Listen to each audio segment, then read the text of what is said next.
So good day everyone. Today I'm going to show what is the difference between IDE, GUI, and PL.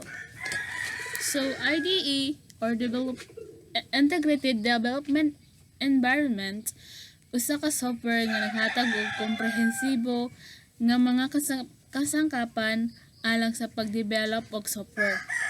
Kini mga kasangkapan naglakip og source code editor, build automation, tools, debugger, ug usa pang mga kaso sa compiler. Ug sa uban pang mga kaso sa compiler o interpreter. Ang IDE pod himo aron mapadali ang pagdevelop sa software pinaagi sa paghatag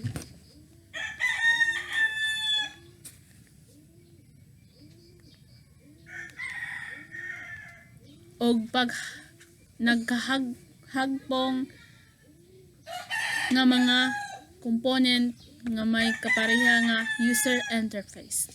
Example of this is Visual Code and Eclipse. Next, we have Graphical User Interface or GUI.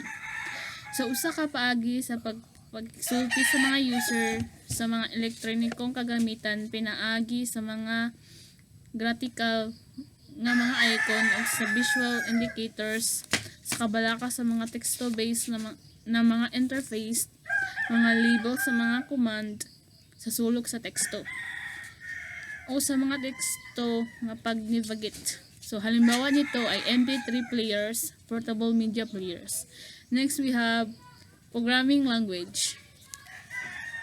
So usa ka formal nga pinulong nga naglakip og usa ka kasagaran sa mga instruction nga nagproduce og kalain-laing klase sa output.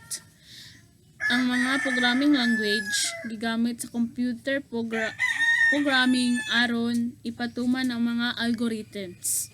Kini nagtugod kanato nga maghatag og mga instruction para masabtan ang sa computer. So example nito ay programming language ay Python and Java. That's all. Thank you.